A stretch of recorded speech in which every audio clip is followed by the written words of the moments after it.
doesn't take place. So if you hear the holy name at that point, what's happening? This would be the natural question. Then what's happening? Like, for instance, if you go on Narga Sankirtan, people on the street hear the chanting of the holy name, and they may even take part in it. So what's happening in that case? So it's explained in another verse. I'm explaining Sankyat, Parihasam, Vastomam, Helanam Va. So this is called the Abbas, or shadow of the name.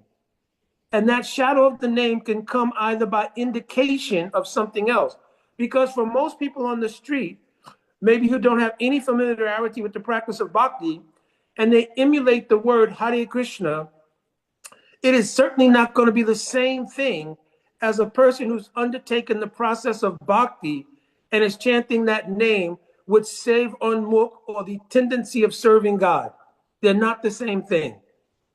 So though the name is absolute, its revelation to different entities under different circumstances is different. You understand? You understand what I'm saying? Under different conditions, the name reveals itself differently. It's not that the name is just axiomatically or automatically the same thing in all circumstances. The name itself never leaves its category, but the chanter of the name will experience it differently. So Sankyat means to chant the name to indicate something else, like Ajamil.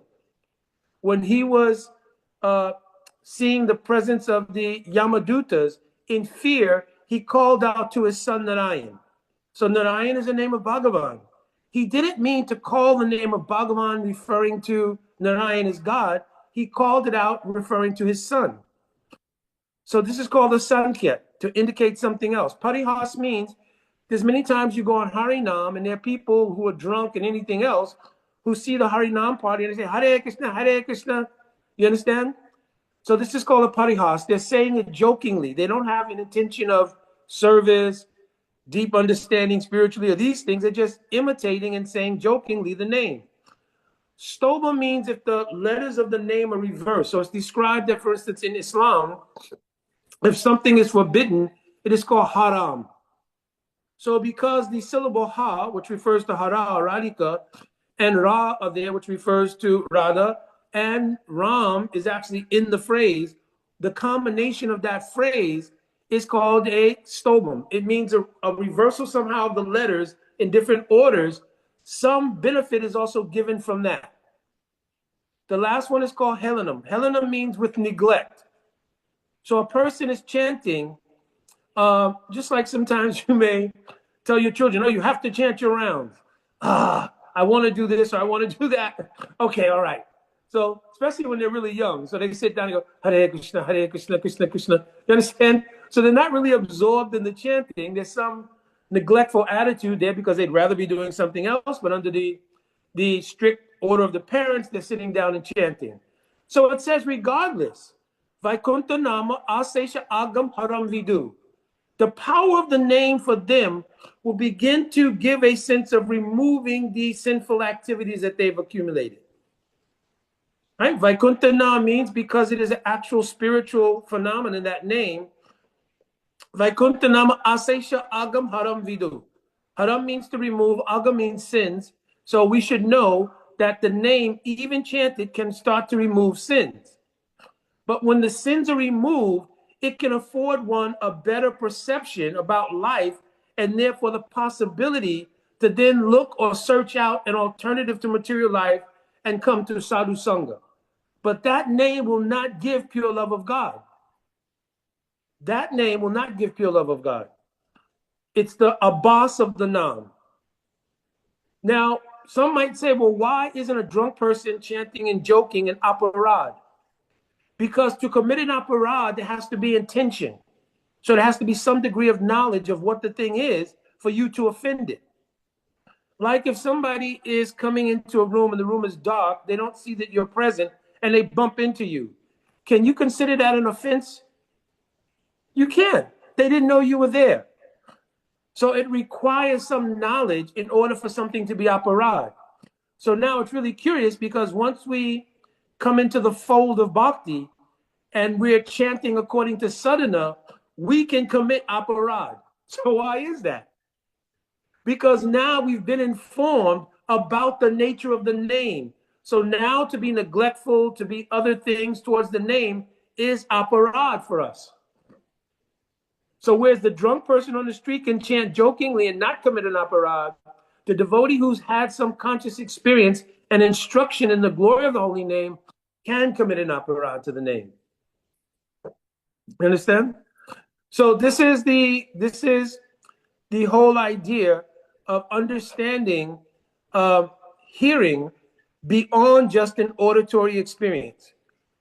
So now, when we hear the name, we hear that name, and if we're hearing it in the process of bhakti, it begins to unfold 5 kinds of hearing.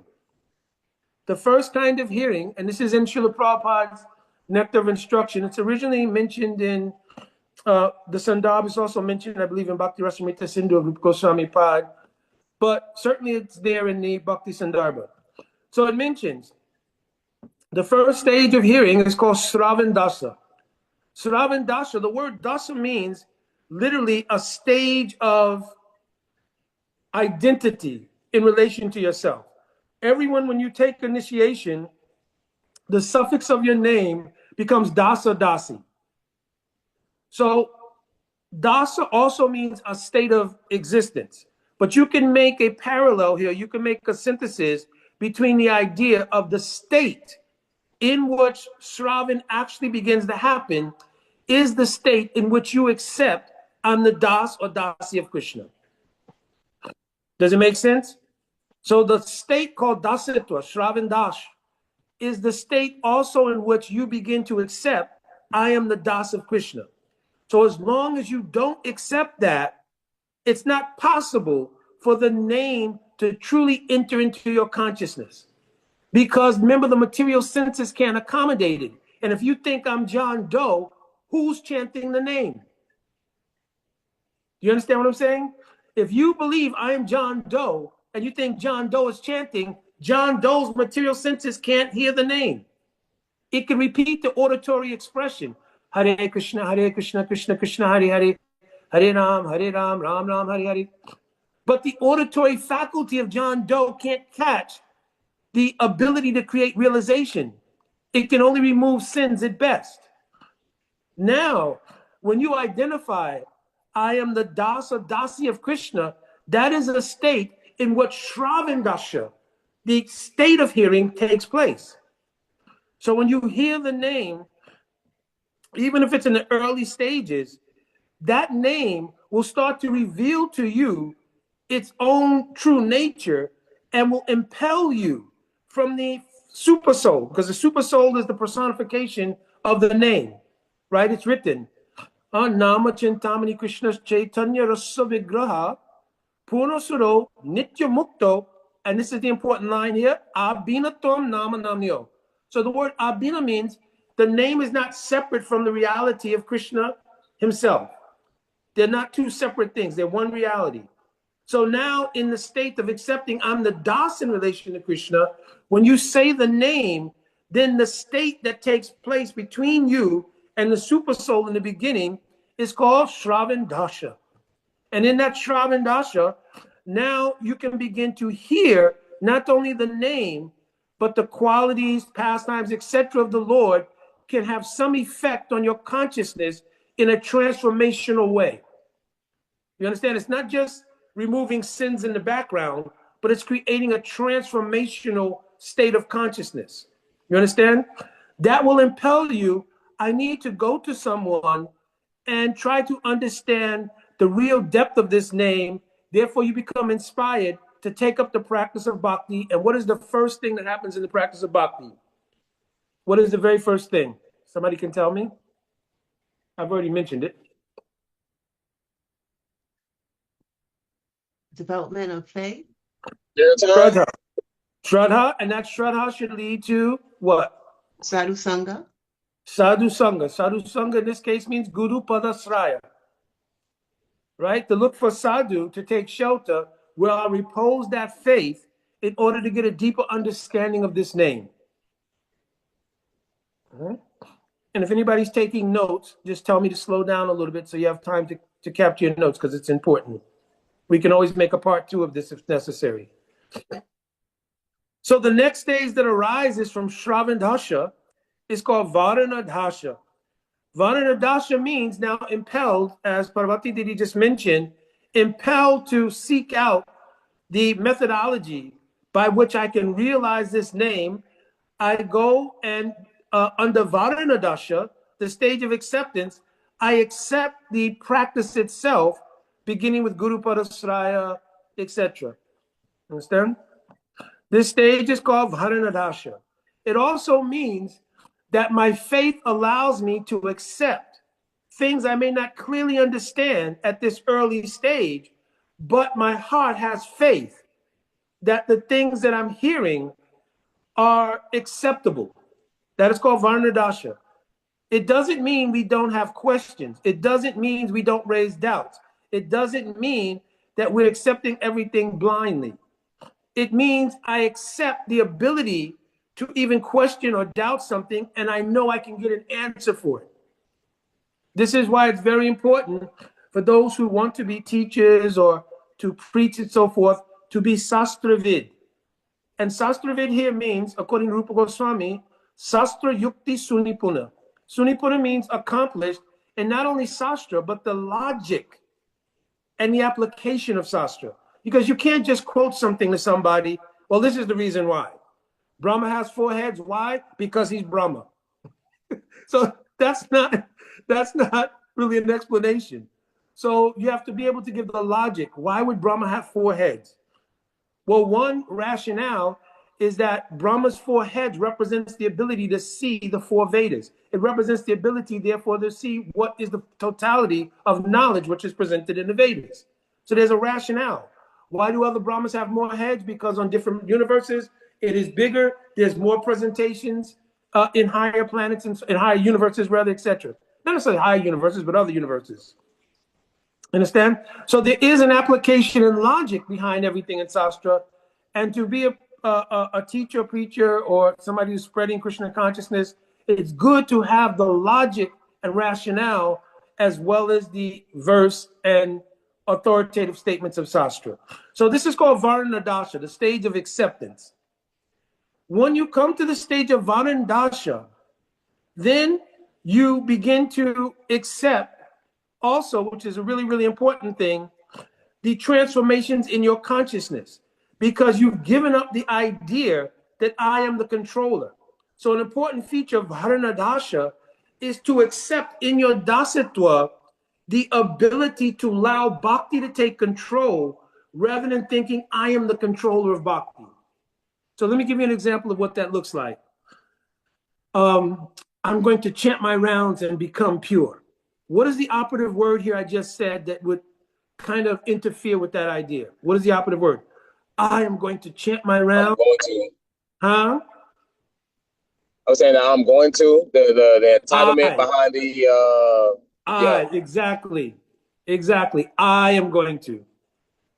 Because when you surrender, one of the features of surrender is Rakshashiti Vishwas Goptravevaranam Tata. I have a conviction that the power to both subsidize and protect bhakti doesn't lie with me. What I have committed to is doing what is favorable and avoiding what's unfavorable. That's the extent that I can exercise desire. But the actual facility of bhakti is coming from bhakti itself. In the 11th canto of bhakti, it mentions bhaktya sanjatya bhaktya. Bhakti comes from bhakti. It does not come from the endeavors of the sadhaka. The sadhaka's endeavors is an invocation for mercy. And the Lord is merciful. You understand? It's in the verse. What is this verse? Nityasena Krishna Prema Sadhya Kabunai. Your sadhana can't not force bhakti to appear. And then actually many devotees, for some devotees rather, it becomes a little bit of a issue for them when you get into 5, 10, then 15, 20 years and you're not hearing ankle bells and flutes. And you start thinking, oh, come on, I'm getting up every morning at 4 o'clock in the morning, chanting all these rounds and everything, going to the Mangalarti, serving, doing so many things. I haven't had a darshan yet. I haven't even heard an ankle bell. At least if Krishna's not going to appear before me, at least he can let me know he's coming. Right? So So like this devotee becomes a little impatient and frustrated with the process, thinking the process doesn't work. In more than a likely case, the person had the idea, my sadhana is going to produce this idea. Now, one of the things that's happened is there's sort of a emergence of a Krishna conscious Christianity synthesis. Okay, I'm understanding I'm not going to see Krishna. I'm not going to have that darshan. I'm not going to necessarily become a pure devotee.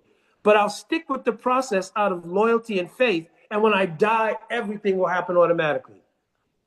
Much like the salvationist idea in Christianity, that when I die, Jesus will take everything and make everything right. So they're kind of attributing that posture to Al Srila Prabhupada, where we'll simply stay in the faith of the institution, everything else, and then when I die, everything will happen. So, but also this is not the process of bhakti. So in Varnadasha, then the acceptance is that bhakti has the power, and I am not the controller, but I am the sakshi or witness to the power of bhakti. When you take that posture and you simply do bhajan with a mood, which is why so many bhajans are written by our acharyas in a mood of begging for mercy.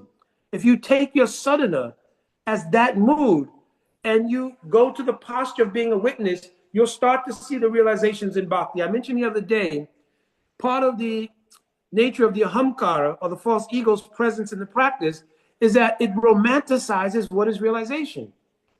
And I brought up the fact that I don't think there's anybody on this conference that doesn't have some realization. If you didn't have realization, one of the first things would be, why should I spend an hour and a half every Sunday just coming on this thing? There's a lot of other things in terms of material enjoyment that I could do. You understand? So there is some realization that there's some value, there's some intrinsic value in what I'm doing, in the practice and everything else. That's a realization. Why we don't eat flesh, why we don't take intoxication.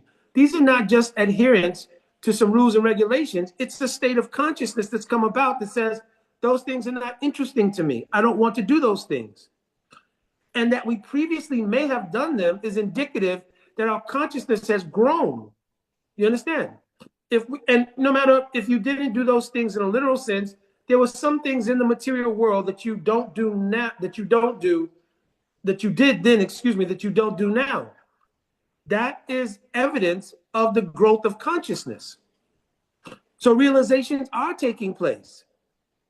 Now, sometimes when we hear the overwhelming nature of bhakti and we hear about the high class of pure devotees, we may think, oh, it's really unobtainable for me. But that's not a fact, because the whole idea of the presence of devotees showing the path and then the attainment of the path is to show that it is attainable for every jiva. Because there is an intrinsic teleology or purpose in the jiva to obtain this state of loving God. The substance of that thing, the substance is not predetermined or present, but the purpose is there. If the purpose wasn't there, just like if fire wasn't in wood, it would never light no matter what you apply to it, because it would be combustible. So there is an inherent teleology of loving God, serving God in every atma. Understand? So this stage is called Varnadasa, the acceptance of these things, and then the moving into the position of allowing bhakti to do what it does. From that position, one is able to witness bhakti. So therefore, when you chant your rounds, when you hear Harikatha, etc., it begins the state called Smaraṇa. Now, Smaraṇa is very, very unique, because Smaraṇa also has various stages, right? And in Smaraṇa, it doesn't just mean mental remembrance of something. Smaraṇa, actually, according to Bhakti Sandarbha, is divided into stages of absorption. So I'm going to tell the verse here and then I'll explain it. So Smaran is described in Bhakti Sandarbha. Smaran manasa anusudanam atta purva kram sopan ritya. So kram sopan ritya means in a progressive fashion. In other words, Smaran happens in stages. It's not one thing. Then he says, Smaraṇa is not simple mental remembrance. Like I put my keys on the counter and I remember I put my keys on the counter. This is called Smaraṇa. So in a spiritual context, this is not what Smaraṇa is. Manasa anusandanam attaha So what is Smaraṇa? Manasa anusandanam. When the mind and intelligence, anusandanam means becomes absorbed. So anusandana means absorbed in something. So Smaraṇa is not a simple remembrance. It's an absorption, right? Nitya Sukta Labjam Guna Parika Seva Lila Smaranam Cha Anusandhyayam. So now he's saying, what is the absorption? The absorption comes in incremental stages. In first, the Nam itself. Then the root of that Nam. The root of the Nam is not different from the Nam itself. Means the form of Krishna and his name are non-different. Then the qualities of Krishna arise. Then the associates of Krishna arise. Then a particular mood of service becomes very fixed in the heart. Then the Leela, based on those things that preceded it, happens. So in other words, you'll meditate and realize the form of Krishna in the name, the qualities of Krishna in the name, his beauty, his activities, etc., etc. Then you'll realize a particular associate whose mood parallels the mood that you want to serve Krishna in. Then you'll understand that seva itself and its nuances. Then you'll understand all of that in context of Krishna's leelas. This is called Smaraṇa. So if a person says they're doing Smaraṇa, it means they're doing these things. Not that they're remembering, oh, my Gurudev told a really nice story. And he told me this pastime of Krishna, and then you remembered it, right? That is not the full context of Smaraṇa. So let me go on. He mentions Tadidam Smaranam Panchavidam. This Smaraṇa has 5 different divisions. Just like hearing had different divisions that we're discussing now, Smaraṇa has these 5 different divisions. So what are they? So I'm going to start reading them. I'll say it in Sanskrit and I'll explain it. Yat Kinchit Anusandanam Smaraṇa. So Yat Kinchit means something, like just something small. My Gurudev told one Leela how Krishna defeated Kaliya. Just remembering Krishna defeated Kaliya, this is called Kinchit Anusandam or Smaraṇa. It means there's a remembrance of something I heard from Gurudev. I remembered it in my consciousness and I'm able to repeat it. This is called Kinchit, means it's something. It's not fully absorption, but it is something that is called Smaraṇa. Not in the full sense, it is a kind of Smaraṇa. Then, Anusandanam Smaranam Savatas Chittam Aksha. The word Akritsha means when you fully take away your consciousness from other things. When you take your consciousness and take it away from all the other external things, and Anusandanam, I've already explained, means absorb it in remembrance of Krishna and Krishna's pastimes, etc.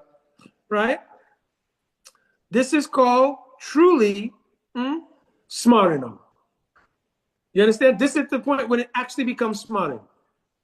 Yet the Kinchit means you remember something. So that's related to the term Smaraṇa, but it's not Smaraṇa truly. Right? Anusandanam Smaranam Savatas Chittam Akritsya. When you withdraw your consciousness from everything else, that is truly called Smaraṇa. Right? Then it says, when the consciousness now Samanya Karena Manodharanam Dharan.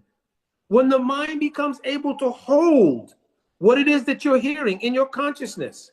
Because sometimes devotees will say, wow, a devotee, they're able to remember so many pastimes, so forth and so on. So there's one thing to be gifted with good memory. But the devotee may be able to remember all the pastimes, but they can't express the realizations in the pastime. Because that's the difference between having a good memory and having what's being described here. Samanya Karena Manadharanam Dharan. It means that your mind has become so absorbed that it is now captured and held on to the reality of what it is you heard. It's not a remembrance. It's not a simple, like the beginning, Kinchit. It's not that. It's an absorption in the Leela that has spawned a realization of the Leela. And therefore, when you're reciting the Leela back, it's not being recited from simple memory. It's being recited from the illumination in the heart. That's why when pure Vaishnavas speak Harikatha, the Harikatha is not coming from memory. It is the realization in their hearts coming out in Shabda Brahman or spiritual sound. That's why if you catch it, it can illuminate your heart with that same realization. Bhavanti rit karana rasanaya katha.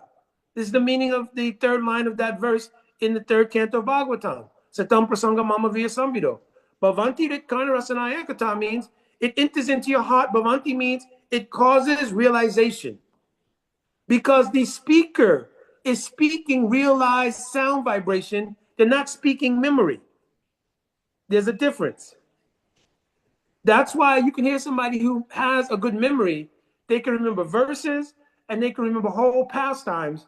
But if you were to ask them why this in this pastime, why that in this pastime, the realization of those things is not there. You understand? So samyak karena mano dharanam dharan. This is called dharanam. When that dharana becomes fixed on a particular pastime, particular form of Krishna, visheshata rupari chintanam dhyan. It becomes meditation. These are all stages of Smaraṇa. From a simple remembrance of something your Gurudev told that you repeat, to the complete absorption in something, withdrawing your consciousness from everything else, to the ability to connect with that reality and hold it in your consciousness. Like if you hear a lila, you're holding it in your consciousness. That's called dharan. And now here it's expressing dhyan, meditation. When it becomes very specific, visheshata means specific, rupadi, a particular form of Krishna. And adi means here his associates, his dham, a particular lila. So visheshata rupadi, chintanam dhyanam amritam. When your chinta means when you're contemplating deeply only that absorbed in that pastime, that form, etc., that is called dhyan. So for instance, you may hear any pastime like Ras Lila or something. And all of the nuance of that, all of the dynamics of the Ras Panchadhyaya, means the 5 chapters of Ras Lila, become so deeply imbued in your consciousness that you're doing deep meditation on all the different facets of that Ras Lila only. You understand? That is called dhyan or meditation. So in our context, when we say meditate on something, it doesn't mean like the conventional idea of meditation means I'll close my eyes and think about it. Along with my visa bill, what time I have to be at this event, etc., right? Because dhyan here comes after the stage of sarvatas chittam akritya, completely withdrawing your consciousness from everything else and placing it strictly in the absorption of what you're meditating on.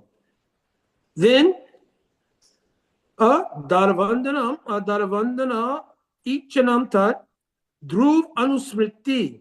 Then it's describing when this happens in a continual flow, it is called dhruv anusmriti. So dhruv means fixed, like dhruva maharaj. Dhruva means fixed, right? Anu means continuously, smriti means remembrance.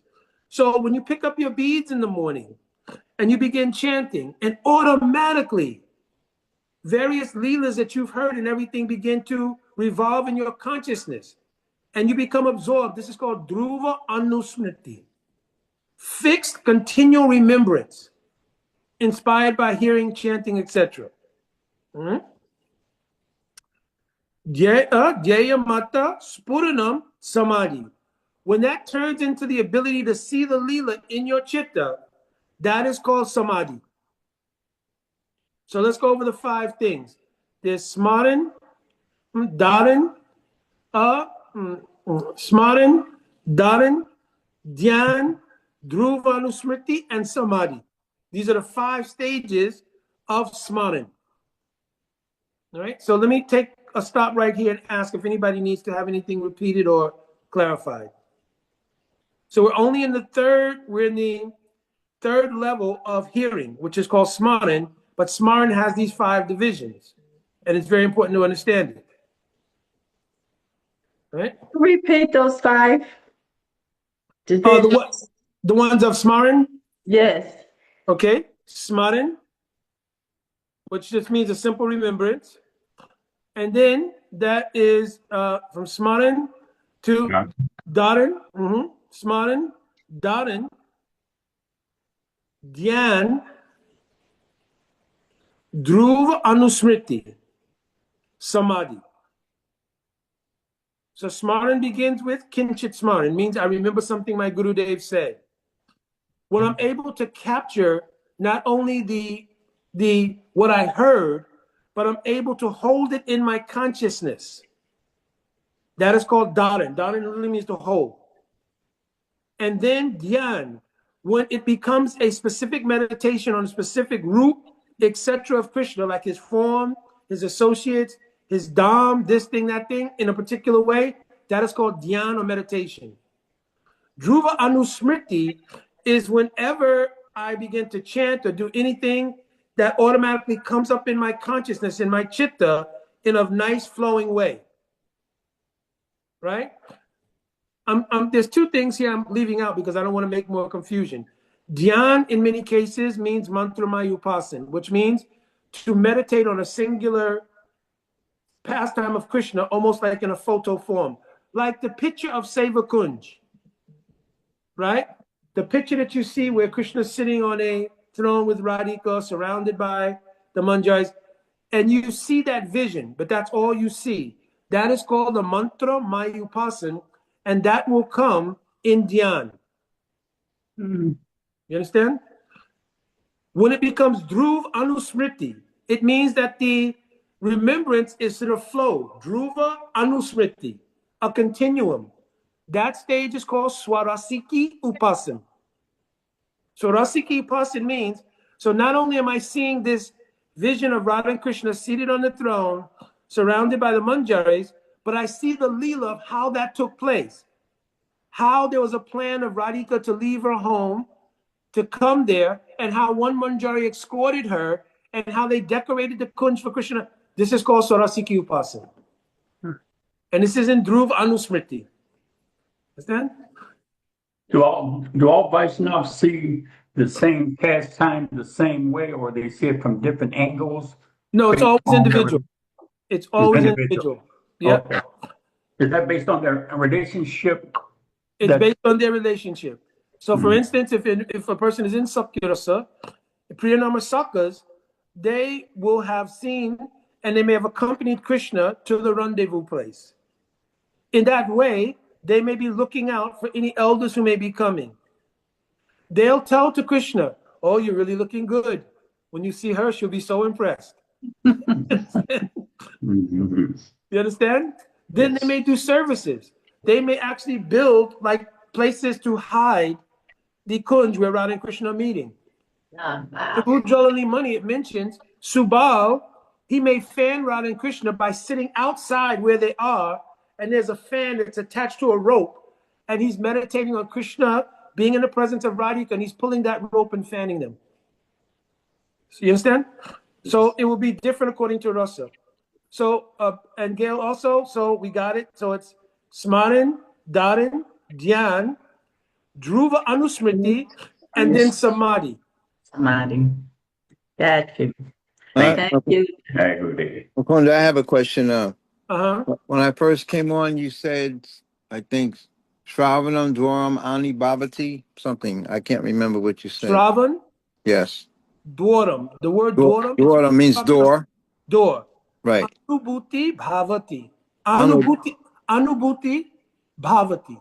So Anubhuti Bhavati means a continuum of realizations that arise from the hearing. Bhavati means to manifest. Okay. Anubhuti means like a continuum of realizations manifesting in the heart. It's called Anubhuti Bhavati. So when you hear something, the bhavati, that thing manifests in the heart. It gives anubhuti means it continuously manifests in the heart. Right? Like if you hear the Ras Leela, each of the things that are mentioned, like in Pranay Geet, the questions that are asked by gopis to Krishna. No, first, the Krishna asking the gopis questions. Oh, excuse me, why have you come here? So that arises in your heart. Listen to this guy. He blew the flute knowing they were coming there in the middle of the night. Right? But now he's asking, why have you come here? So this creates, so now Anubhuti Bhavati will mean it creates the realization that Krishna is being tricky. In your own mood of serving Radhika, your mood will be, oh, listen, look at why he's doing like this. This is nonsense. He's a nonsense. You understand? In your dasatwa, you can't say like this because he's God. Right. In your Visesambandhagyan, that mood is more service than in your dasatwa. Right. Because now you can criticize. You understand? Who can criticize God? You understand? Right, but now right. he's telling, oh, listen to this nonsense. The gopis are being quiet, but Manjaris, they're thinking, oh, Radhika, they're whispering among each other, this boy is so nonsense. He played this flute, he knew what he was doing. Because in the flute sound is the name of Radhika, actually. Right? When he calls out, he's actually calling the name of Radhika. So you call me to come here, now you're asking me why I'm here? Not only you call me to come here, but it's on a moonlit night, full moon night, in a secluded area where the birds and bees and stuff are humming. And so just like, in our mundane days, you invite somebody to your house, the lights are low, you have on all the soft music, everything. And so then you say, oh, why'd you come over here? There's no comparison, but I'm giving you an example. Yes. So we know what intention is. So the devotee will now understand deeply these intentions of what's going on. This is Anubhuti Bhavati. You understand? It comes from a combination of the practice, hearing the Harikatha of sadhus, that these things are now manifesting in your heart. So you can understand the mood. So therefore, when you read the Rasa Lila, you're not reading, oh, for instance, can you say, oh, God has called his devotees to dance in a secluded place? Can you say that about the Rasa Lila? Yeah, but it's shallow. It's Rasabas. Yes. You understand? God. Yes. Yeah, you understand what I'm saying? Yes, yes. So this becomes a difference between realization and so forth. Okay. So you cannot speak, God called them to dance. So this is the amazing thing. I don't want to lose my track here, but in the very first verse it says, Bhagavan api taratri. That Sukadeva Goswami, he's amazing because he's saying, even though he's God, Bhagavan api taratri, he's calling for the Ras. Okay. And then it says, listen to it, Bhagavan api taratri sarat utfalika malika viksham rantu manasa chakre mayam upasrita. Though he's God, Bhagavan api taratri sarat utfalika malika. He became inspired by a moonlit night in the month of Sarat season, means the autumn season, right? God is self-satisfied.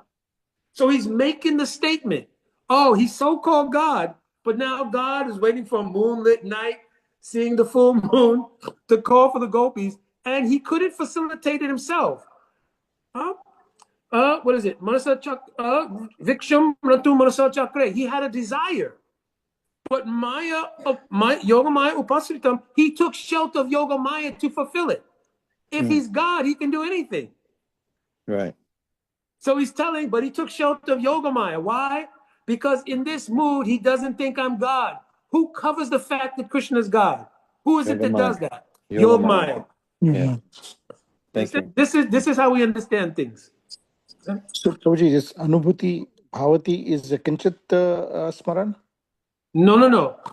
Kinchit Smaran is a remembrance of something I heard from Gurudev. Yeah. Or I read in Sastra. So Kinchit means something. Something, yeah. Yeah. So, but it's not truly Anubhuti Bhavati yet because it's based on the auditory hearing and then the verbal repeating. But the memory served the function to remember what it is I heard. Gurudev said, Krishna is the Supreme Personality of Godhead. I also said Krishna is the Supreme Personality of Godhead. My realization doesn't have to match up with me repeating that because I heard it from Gurudev. I have faith in it. That's called kinchit. So when it says savatas chitta akritya, when my own consciousness can be withdrawn from the status of my material identity and become part of dasitva, or more deeply, we say sambandha gyan, at that time, then my consciousness becomes the ability to absorb what is heard as an anubhuti, means a revelation or realization. Okay. Revelation. Mhm. I got it. Revelation turning into a realization, yes. Yes. Okay. Mhm. Haribol Dandavat Pranams. Dandavat Mahabodhi Prabhu. Radhe Radhe. So in relationship to what you were just saying, if you're reading, you've heard pastimes, but somehow you may be absorbed reading it again or something, but you're feeling you actually have whether an empathy or understanding of what the characters are speaking about or feeling, but yet you really don't have anything that codifies or cognizant it. But it's just when you're reading it, you're feeling that understanding and that relationship as if you were there. What is that? I mean, what understanding would that be? It'll be according to the individual growth of bhakti in that individual person. Because later on we get to some of the meanings of Kīrtana and so forth, we'll see that actually we could hear something, and if we are in a mood of Saranagati, we can have an empathic connection with what's going on, but the rasa shwadan may not come. So we'll be feeling the emotions coming from the empathic identification with the beauty of this being our worshipable object. That's a little different from the tasting of rasa. Understand? Because Yes. rasa is described very particularly. Vyatiti bhavana vatma yas chamatkara bharabahu. Here's the important line. Ridi sattva ujjale bhadam. So the heart has to be illuminated with Swarup Shakti in order for the rasa samadhi to have a place to hold. You understand? Badam means it'll hold it. Other than that, there's no capacity to hold rasa.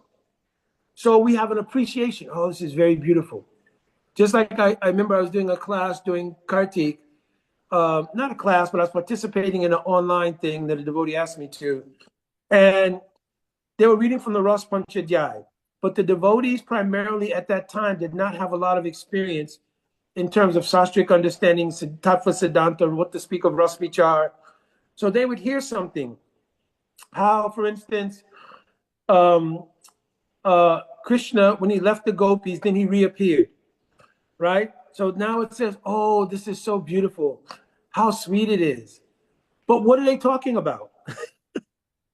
What is sweet? Because they don't know how to identify the rasa samagri here. What is it that makes Krishna, like in the verse, Tasamavya bachachari smaya manamakam bojam, pitam baradara swagri, sakshat manmat manmat.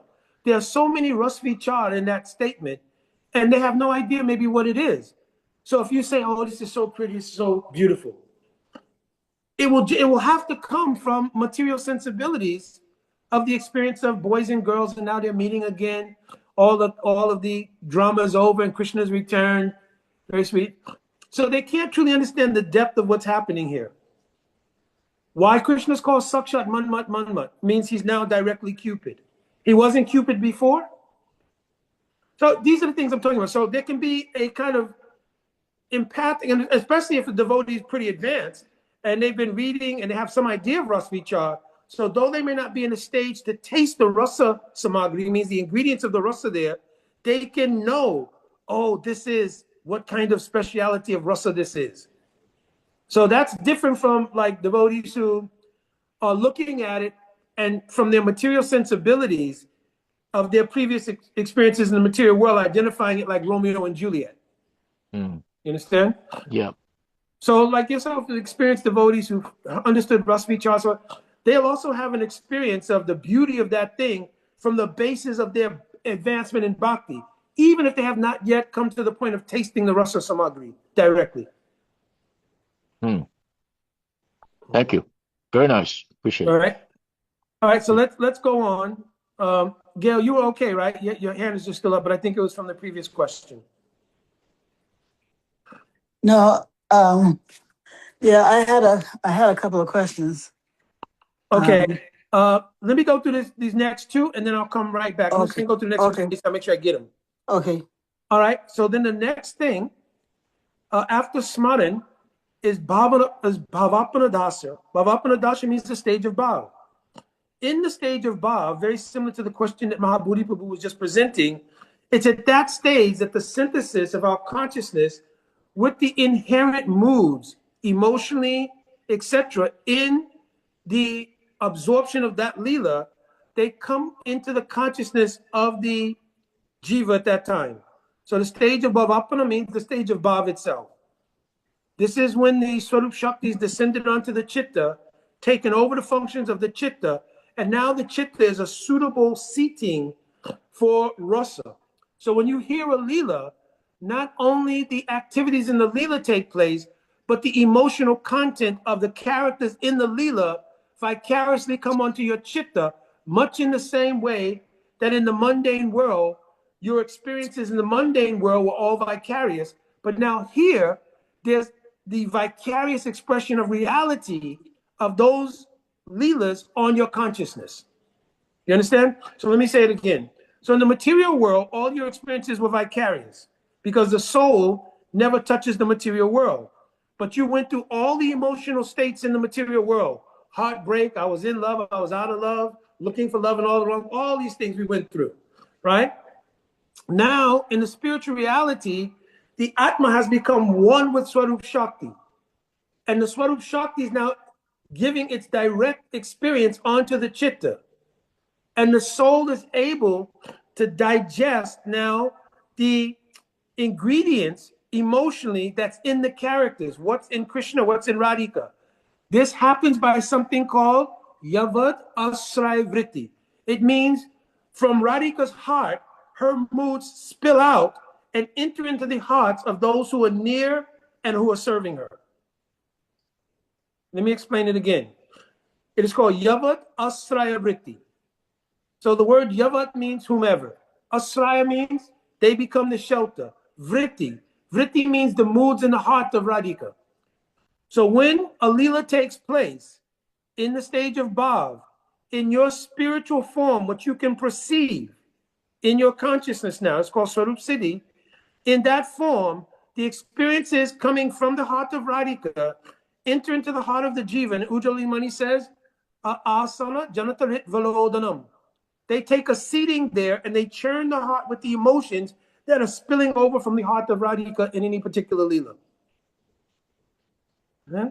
This stage is called Bhav. This is the highest stage attainable within the material world, in the material body. After this will come Prem Sampati Dasha, which is the stage in which your actual spiritual body, void of a material casing, is fully manifest anywhere Krishna is performing his leelas within the material universes. That is called Vastu Siddhi. In the stage of Bhav, it's called Swarup Siddhi, means I've realized my Swarup. When I give up this body, I will obtain direct association in wherever Krishna is performing his pastimes in a body composed of Sandhini Shakti. That is called Vastu Siddhi. All right, we still have to go on to some other things, but let me come back. And Gail, you had a couple of other questions before I deal with Kirtan? Oh, yes, Prabhu. Yeah, a couple things. One is, can you translate Rasa Vichar for me? Yes. Vichar means the understanding or consideration of something. Rasa means of rasa, because rasa means the emotional content in something. Like in a lila, there's an emotional content, and then there's tattva vichar. So considerations of the truth of this thing. Truth here means what is the philosophical or theological truth of it? Like, for instance, is Krishna God or is he not God? Well, not God. Well, wait a minute, but according to tattva vichar, is Krishna God or not? Oh, he's God, according to Tattva. Yeah. According to rasa, is he God? No. Yeah, it depends on what rasa you're in. Like if you're in Vaikuntha, he's God. Yes. If your mother Yashoda, is he God? No. Yes. This is called rasa vichar, the consideration according to the mood, to the rasa. So for Yashoda, he can be chastised. In the residents of Vaikuntha, do they feel like they can chastise Narayan? Nope. Yeah. So this is called Tattvagata Vichar and Rasagata Vichar. Okay. Yeah. Also, when it came to I don't know if I'm saying it right. Varnadasya? Is it? Varanadasa, yes. Varnadasya? Mhm. Okay. Yeah, I really didn't get a very clear conception of that term. Oh, very good. So Varanadasha means the stage of acceptance. Like you can hear something, it doesn't mean that it translated into a conscious understanding of it, and therefore I'm going to take action on it. Right? So when you hear, right, and we describe the stages of hearing is what we're talking about here, the stage in which your hearing becomes fruitful is in a stage called Varanadasha. It means because I've heard it, I've understood it, I put my faith in it, and I'm taking action on it. That is called Varanadasha. So Varna there means, what's the translation of Varna there?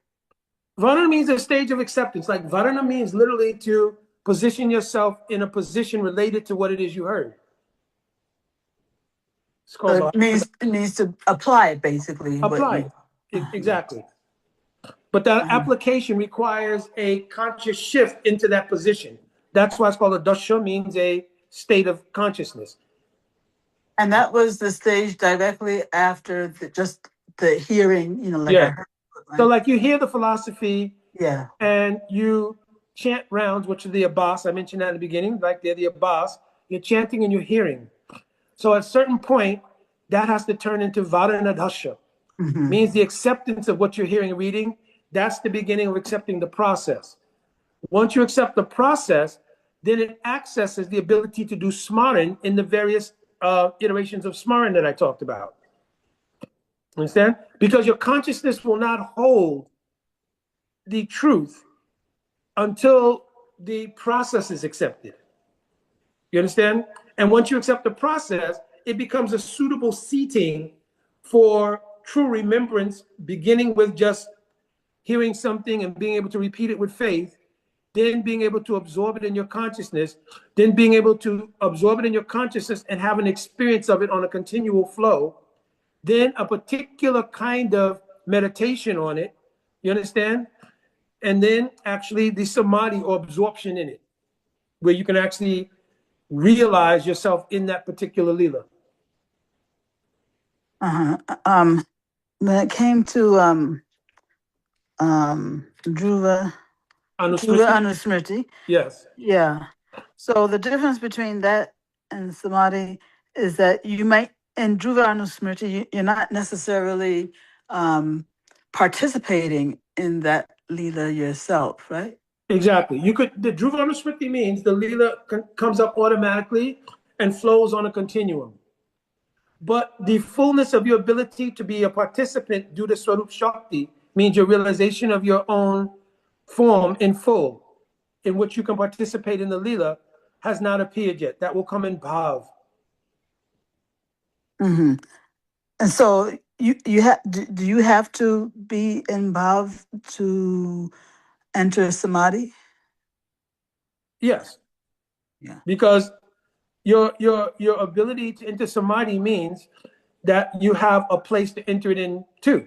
Yeah, right. So you have to realize your swarup. Your swarup is where your samadhi can take place. In other words, you can enter into a form that you realized. You can have conviction and knowledge about that form prior to bhav, but your entrance into the form happens at bhav. Because Swarup Shakti will descend and crystallize the ruchi that you have for that particular form. The understanding of the form may come prior to that. You understand? Even at the time of Diksha, you can have conviction about your form. And then even you can come to understand the elements of that form, the name of the form, everything else, but you can't have actuated experience in it until Bhav descends on it and crystallizes a form composed of Swarup Shakti. That now you'll have one form that is been spiritualized, but it's a sadhaka form, and one form which is a perfected form. Rupa Goswami describes the process for that happening. Seva sadhika rupena siddha rupena chatrahi. Chatrahi is literally what's being said. So here it says, Seva sadhika rupena. In my sadhika roop, I'll continue practicing as I have for years and years and years. But because I've realized now in Bhav, my Swarup, in that form as so-and-so Manjari, etc., etc., when I'm doing my bhajan, the portal that opens up from Smaraṇa, etc., opens up the portal of the Leela in which I have a form to participate in the Leela with. So all the experiences of that Leela now come to me, right? I'm giving an example. Both Vilap Kushmanjali and Radha Rasa Shuddha Nidhi are all direct descriptions of that phenomenon. Raghunath Das Goswami is living on the bank of Radha Kund. On the bank of Radha Kund, he's reading one book, Dan Keli Kumodi, which is a whole book about the pastimes of Radha and Krishna's tax collecting, right? While he's reading that, he becomes absorbed in meditation on that Leela. He enters into his realized form as Rati Manjari, or Tulsi Manjari is his nickname. In that form as Tulsi Manjari, nickname, right? He's having the experiences of the association. At a certain point, to nourish his continuum from Sadak to Siddha, that Leela at some point may break. That vision of that Leela will break. He'll be immersed in a mood of separation at that point. That separation, what is this verse? Na vina vipralamena sambo pushnyashnute. That separation is not a suffering. It is an experience of a pain that nourishes his desire to meet again. Then again, Radha will bestow upon him a mercy for a whole nother vision of another Leela, etc., etc. And this goes on as long as one has the Sadhaka Roop. Same thing as then Radha Rasa Shuddha Nidhi with Prabodhananda Saraswati, who's a manifestation of Tunga Vijaya Sakti. He's meditating on the glory of Manjari Bhav. So now he experiences himself in Manjari Bhav having one vision, and that vision is broken. He prays again for vision, it comes again. You understand? Okay. When you were saying that, were you saying that, and it is only at the stage of bhava that the feelings that Radharani has come into the heart of the jiva? Yes, this is called Yavana Shraya Vritti. It can come in the stage of Bhav. Something can come in the stage of Bhav. It's predominantly in the stage of praying, because Yavana Shraya Vritti is actually an aspect of the stage of praying called Anurag. But that will get us off of our subject. Yeah. Okay, just one last thing, Prabhu, is can you just, I think you did give a little example, but I need another one maybe, of the difference between like intellectually knowing about a pastime and having realization of the pastime. Okay, very good. So there are some devotees, they can have read something in Sastra or have heard a pastime from someone, and by mental faculty, they can remember the pastime, right? They don't have the rasa samadhi of the pastime. They've not even realized necessarily the rasa vichar of the pastime. And in some cases, they can't distinguish between the conflation of tattva vichar and rasa vichar. So in this way, they're repeating the pastime, but void of the essential ingredients that are called realization of the pastime. They're repeating the what they've heard from memory. Yes, Krishna went down to the bank of the Jamuna. He played his flute. At that time, some say 3 billion, some say a billion gopis came, and they were all on the bank of the Jamuna River. And Krishna began dancing with them, and then they became proud. I've actually heard devotees say, as far as they're becoming proud, they'll make a parallel. This is why we should not develop pride, which means they have no understanding of what happened with the gopis. Tasam tat sabhagya madam does not mean mundane pride. Yes. It says sobhagya. Sobhagya means the great fortune they had of dancing with Krishna alone, you understand, gave rise to sobhagya. This helps them to experience something called man, you understand, due to the pranay of dancing with Krishna alone. And now those Sadhana Siddha gopis, their praying will elevate from there after Krishna disappears through the experience of rag. So without understanding these things, they're speaking the pastime, but they don't have a foundational understanding of the ingredients truly in the pastime. So there's no harm, because like Krishna's name, the pastimes will help to become purified. they'll get sadhu sangha, and under a sadhu, they can hear all of these things and gradually come to understand them. Okay. Okay, Prabhu.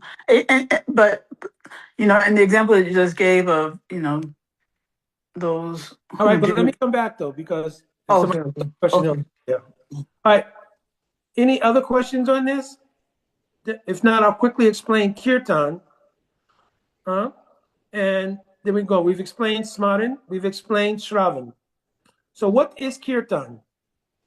Kirtan has been described Savot Bhavena Kirtan.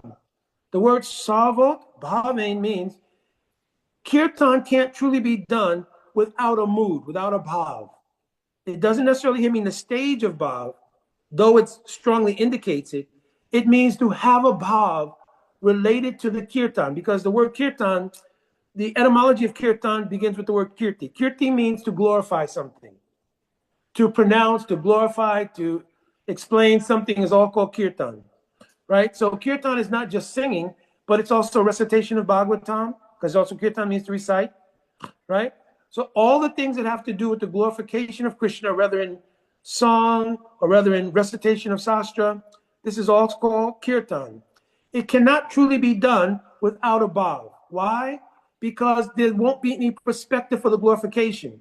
If I call out on anybody here on the phone, I tell you I want you to glorify Mark Morella. He's actually a friend of mine, a person I know. Can somebody please glorify Mark Morella? What's going to be the problem with glorifying Mark Morella? You don't know him? You don't have any relationship to him? And even if I told you something, he's my friend, you can only glorify up to the point of knowing he's Mukunda's friend. Understand? So glorification automatically means knowledge or sambandha gyan of whom you're glorifying. If that sambandha gyan is not present, how can you glorify? Because the person has no relation to you. Now, from the platform of constitutional relationship with God, means your dasitva, you can glorify everything about him being God, but you won't be able to adequately glorify him being Vrajendra Nandan Sri Krishna. Why? Because you don't have a sambandha related to understanding internally how he's the son of Yashoda or how he's the beloved of Radhika. You understand? You have knowledge he's Bhagavan. So if you try to speak on glorifying how he's the beloved of Radhika, then you'll commit rosabas, because you can only speak from the ideal he's God.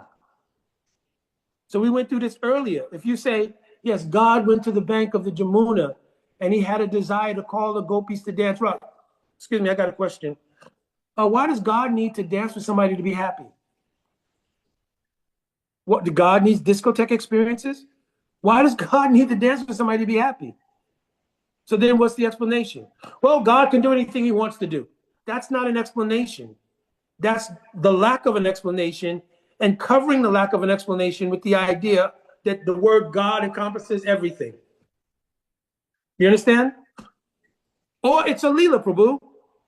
Okay, why is it a Leela? Why does he perform this Leela?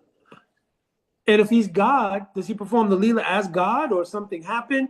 So and when you can fill in those gaps in the understanding, you understand?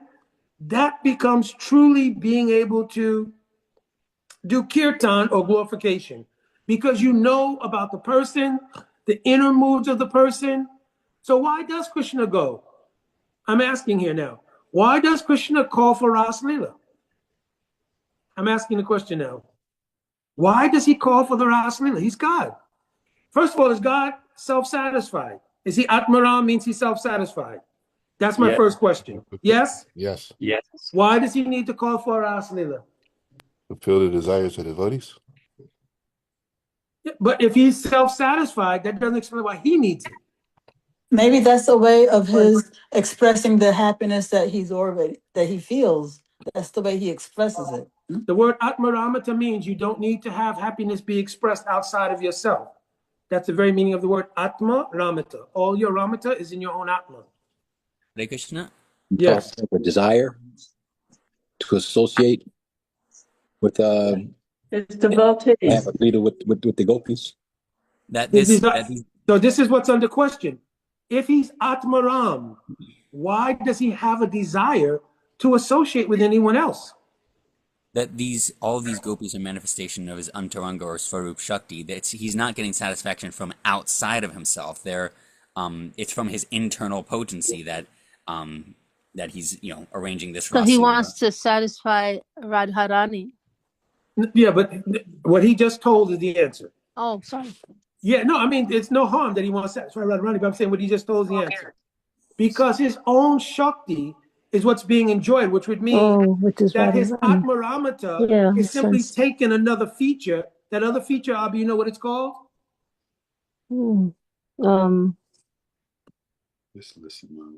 What you described is true. What's it called? The Atmaramata, and then there is Pararamata? Pararamata. So it is a feature of God himself that he has this feature of being Atmaramata and Pararamata. In his own energy, as you explained, there's an increase in his own happiness. You understand? By the dealings in Pararamata, which means his dealings with someone else. You understand? The someone else is not different from himself, because who is the someone else that he's dealing with?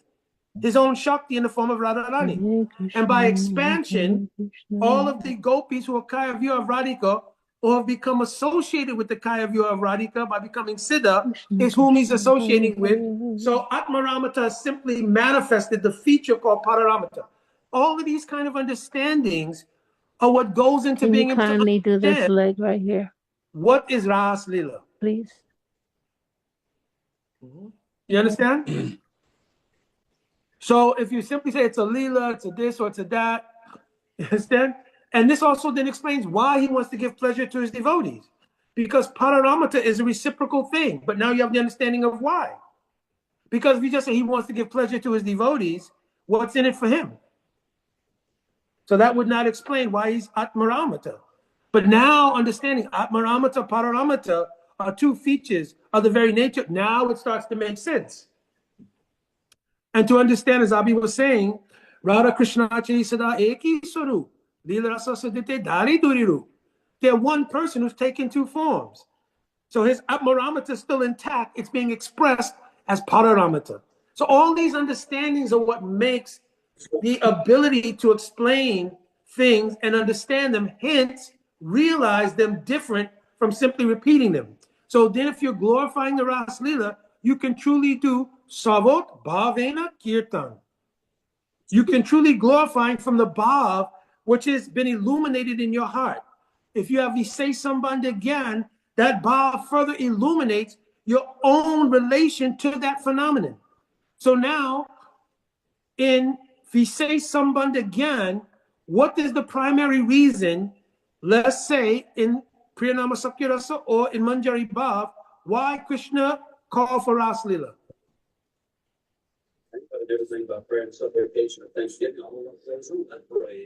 Somebody answering? If not, you have to mute out for a second. So now from Visay Sambandha again, why did Krishna call for Ras Lila?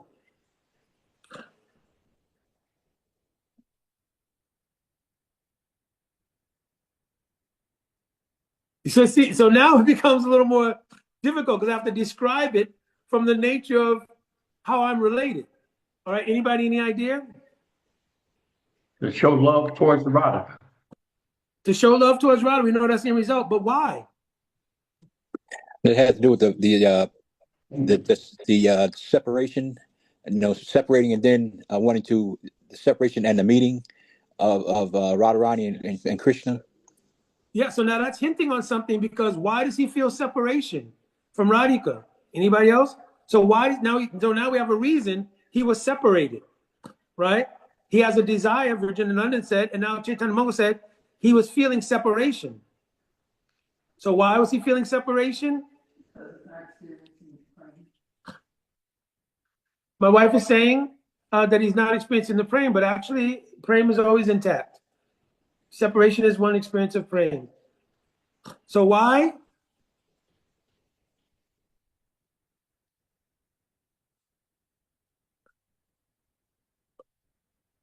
Ding, ding, ding, ding, ding, ding, ding. It's All all right, about listen. it's all about love. Now you answer. Because prem is the actual controlling element. You understand? Radha and Krishna are under the control of what? So he said it's all about love. Prem is the controlling element. What's inspiring the desire in the heart of Krishna to meet with Radhika? Prem. Yeah. You understand? Yeah, so that's the correct answer. So love, prem, is what's causing them to meet. And then as Chaitanya Mangal said, in separation, that prem takes on a feeling of the desire to again meet with the beloved. So prem is the reason. This is why we don't want just Radha and Krishna. We want Krishna prem. We want the relationship in which that prem is in us so we can serve their prem properly. Understand?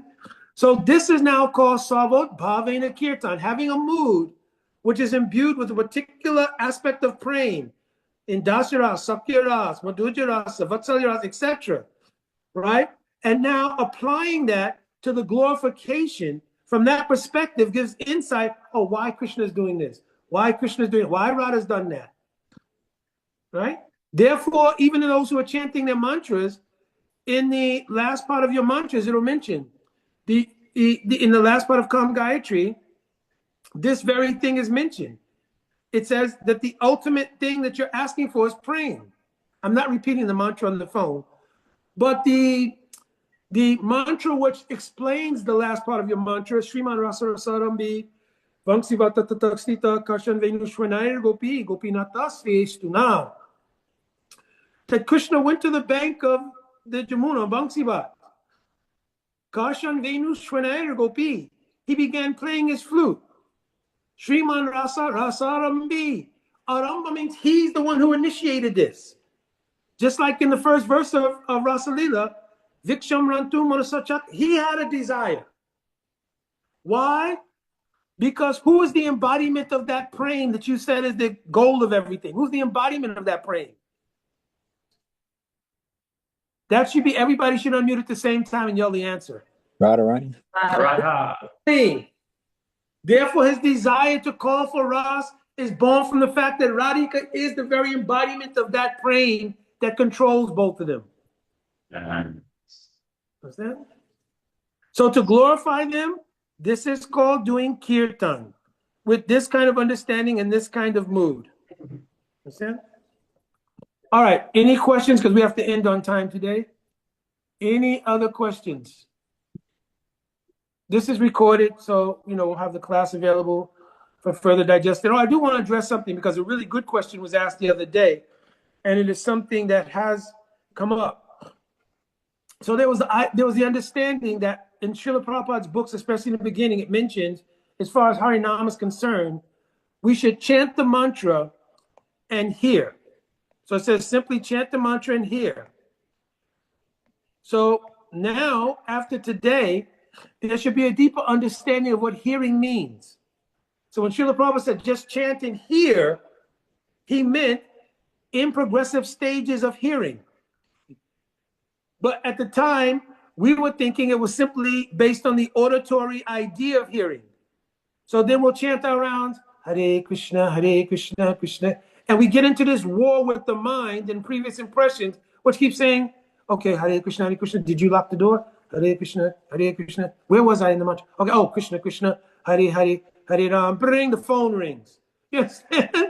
So we're in this constant battle with the mind over trying to keep track of an auditory experience while 10 billion things are going on in our consciousness and outside of our consciousness. So in the very beginning, he said, if you will chant. So Jiva Goswami has written, Pratamam Nam Nam Sudha Antakaran Artha Peksham.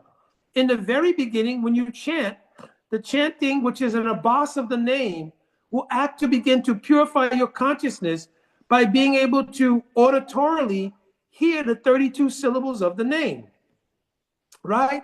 But after that, once your consciousness has become a little more purified, now you should begin accepting the process in deeper and deeper ways, right? Depending on where you're situated, then you accept the next level of expression in the process. So first Guru Parasraya, Tata Dikshadi Shikshanam, then Vishrambena Guru Seva, Sadhu Vatmanu Vatmanam. So like this, you follow progressively the stages, right? And then as things get deeper and deeper, the revelation of the name gets deeper and deeper. So then Jiva Goswami says, after your consciousness has become somewhat pure, Sude cha antakarane rupa shravanena tat uday yogita bhavati, the root of the name. In other words, when you're chanting Krishna's name, his form appears in your consciousness because the name and Krishna are non-different. Then after Krishna's form appears, the qualities of Krishna appear, the associates of Krishna appear, the savor of Krishna appears according to your particular mood, then the Leela of Krishna appears all in your consciousness. Jiva Goswami gave this understanding in his Bhakti Sandarbha. I think it's Anuchet 250 something. Understood? All right, so that addresses that particular question. So what does Srila Prabhupada mean by simply chant and hear? He was not speaking to an auditory idea. In the beginning, that may be there. But this is not called Nam lottery. So the Nam lottery many devotees were doing for years and years is, I'm going to keep chanting, then I'm going to hit the lucky name, and then everything's going to happen. So Hare Krishna, Krishna Krishna. Oh, I didn't get it on that one. Let me do it again. Hare Krishna, Hare Krishna. So it's called Nam lottery, right? I'm going to keep chanting, and then one day the pure name is going to pop out. That's not what it means. It means we chant to purify the antakara. It means your subtle body of the mind, intelligence, false egoism. Then when that's somewhat purified, you approach a sadhu and you take initiation. You get dasa dasi. So now I've come to be established, at least intellectually in the beginning, that I'm the servant of Krishna. I'm not my material body, mind, etc. So this stage is extremely important. And then you continue chanting. More purification is taking place, but now the Nam starts revealing itself. Yes, the same deity that you worship in the morning is not different from the name you're chanting now. Not just by association, but by reality.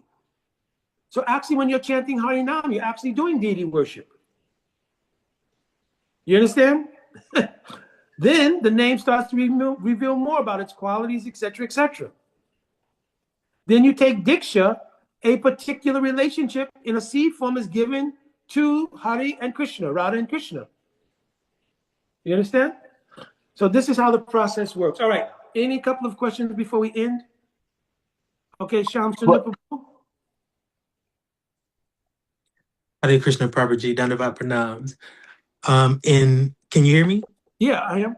But let me tell you something. It just confused me because there's a Shama Sundar and a Lachua. Also, then I heard your voice. I said, whoa. Okay, go ahead, Prabhuji. Okay, and speaking about Kīrtana, you said that Kīrtana means to glorify. And for us to properly glorify, we have to establish a relationship with whatever it is that we're glorifying. How do we go about establishing that relationship to be able to properly glorify that thing? By first approaching a sadhu, and then Rupa Goswami said, Guru Padasraya. First thing is to take shelter of Guru. Because Guru is the embodiment of the sort of portal of the communication from Radha and Krishna to Mahaprabhu to Parampara to give illumination in the heart of an aspirant about their relationship. The first part of that relationship is to establish the constitutional reality that we're not the bodies we think we are, but we're actually servants of God. So that's why we get the suffix dasa dasi to a name of God. Sham Sundar means Krishna, das means I'm his servant. So now in that dasitwa, my paradigm shifts to the idea that I'm not independent, but I'm rather dependent on God. And therefore my moods, everything else, have to operate in accordance with the will of God. Now, later on, when I receive Diksha, I receive a specificity around serving God. You understand? And then that lends to a deeper ability to glorify, just like there's some people who could glorify your significant other or your wife by knowing her from a job or knowing her from church or knowing her from some social environment or something like that. But nobody can glorify like you who have the conjugal relation with the wife. Your children can glorify you unlike anybody that may be at the school you teach at or at the coaching that you do of a group. Your sons and daughters will be much more able to glorify you by the intimacy of their relationship in a parental mood and a parent-child mood than any other children. So then, therefore, the specificity of your relationship, it is called Visay Sambandha, opens up the portal to glorify from the perspective of a specific relationship. Understand? So, Shyam Prabhu, it's okay? Yes, thank you, Prabhu Ji. All right, Gail, I'm going to come back. Let me take some first questions first. So, Genevieve?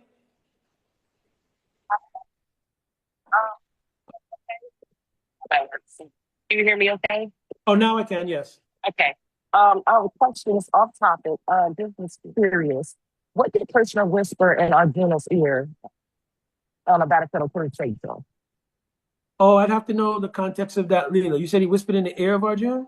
Yes. Oh, we'd have to know the context.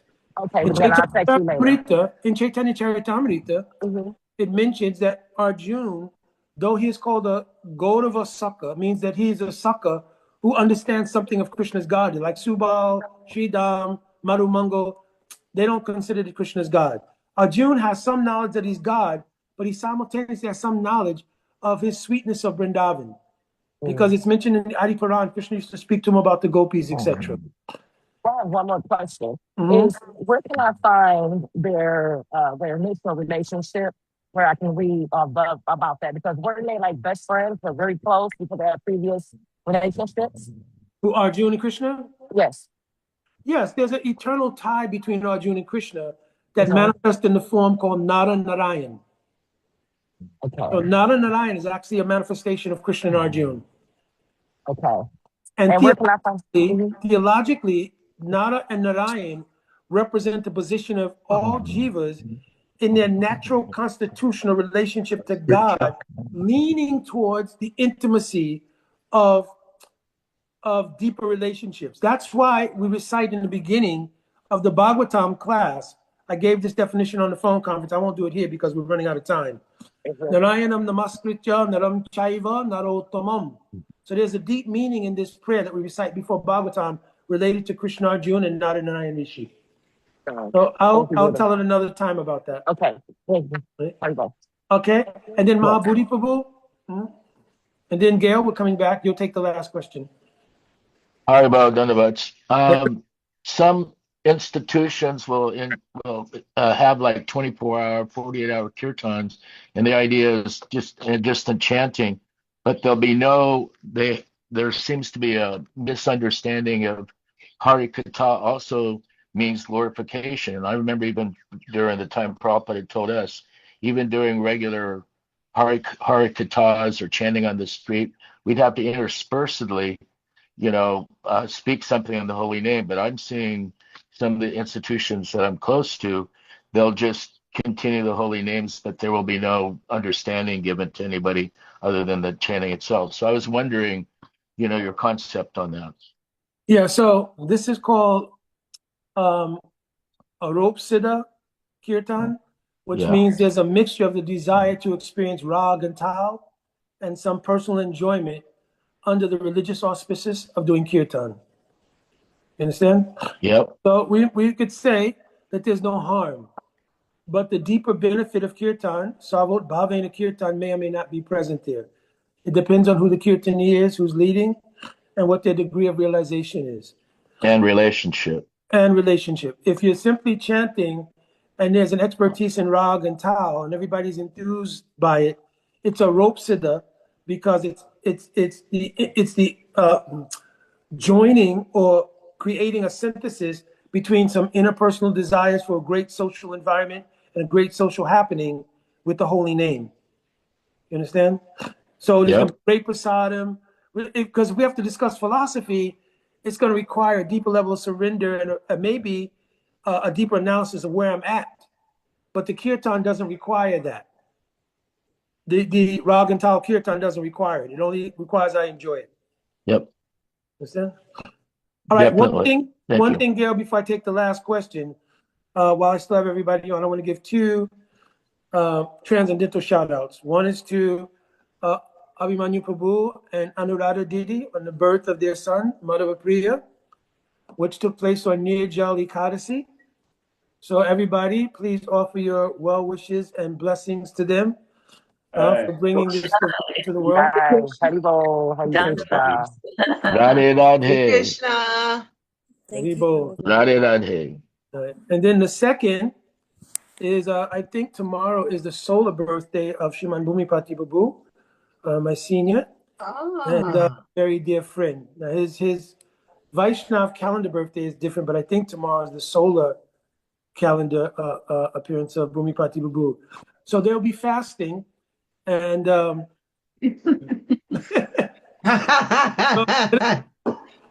whatever. All right, Gail, take the last question. Yeah, the exciting news, both of them. Yeah, oh my God, I have three, but I don't know which one to pick. But, there are those who have intellectual understanding that they are das or dasi of Krishna before initiation, and there's also that intellectual understanding, as you mentioned, after initiation. So, no, one more time. After initiation, it's not intellectual. No, but you mentioned that at first, right? At first, after initiation, there will be there it may start out as intellectual. Yeah, their understanding will be intellectual, but the actuality of their dasita has been affirmed in parampara. So in other words, Krishna and Radhika Mahaprabhu, through parampara, they're awarding dasitva to that jiva because of their saranagati. Now, the person may only be able to intellectually understand that in the beginning, but the actuality of the dasitva has been given in parampara. Okay. Which is not possible outside of, not possible. But a person may accept Srila Prabhupada, and that's in parampara. Nope. Parampara means Guru Parampara. So Prabhupada had a Guru Bhaktisiddhanta Saraswati Thakur, who had a Guru named Gokasharas Babaji Maharaj, who had a Guru, actually the Guru of Gokasharas Babaji Maharaj, not mentioned directly in our Shiksha Parampara, but he accepted Shiksha from Bhaktivinoda Thakur. Bhaktivinoda Thakur from Jagannath Das Babaji prominently, but from Bipin Bihari Goswami in terms of the actual Diksha. Then, like this, you go back, Bhagavad Das Babaji Maharaj, Guru of Jagannath Das Babaji Maharaj. So everybody's come in a parampara of Guru-disciple relationship.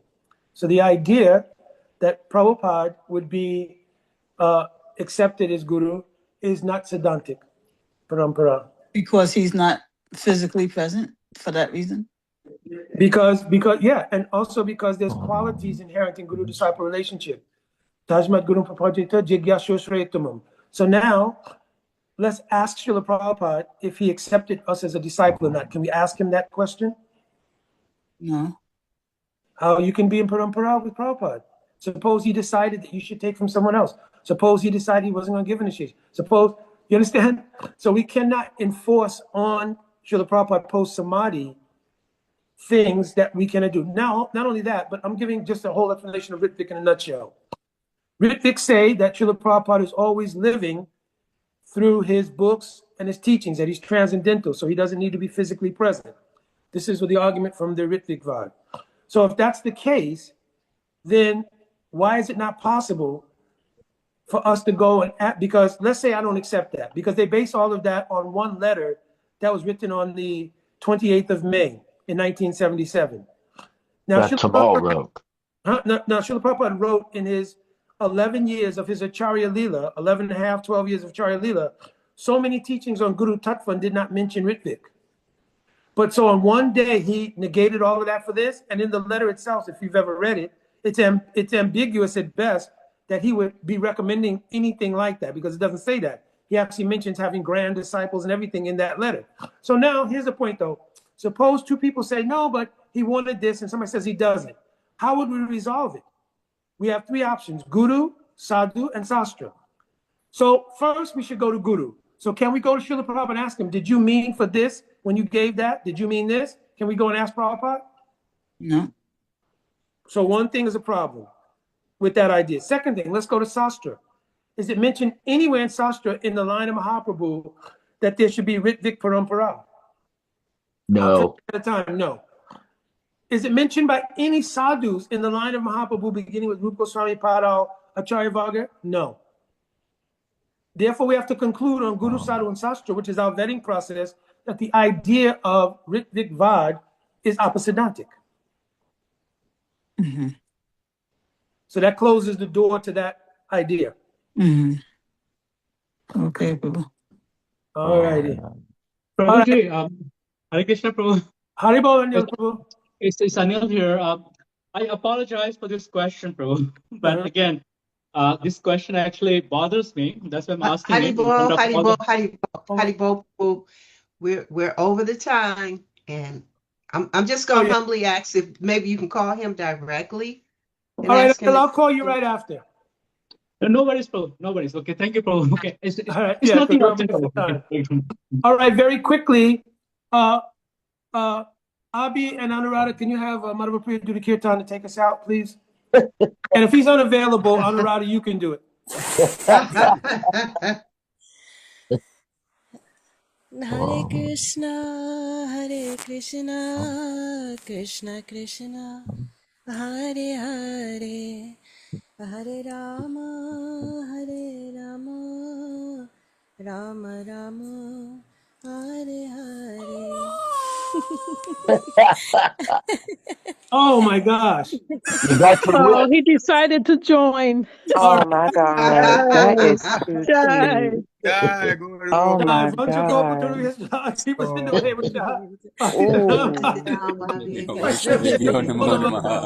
that is so precious. Thank you. Haribol. Congratulations, Anuradha. Congratulations. Haribol, thank you. Haribol. Jai Radhe Radhe. So beautiful. Oh my gosh. So beautiful. Haribol. Haribol.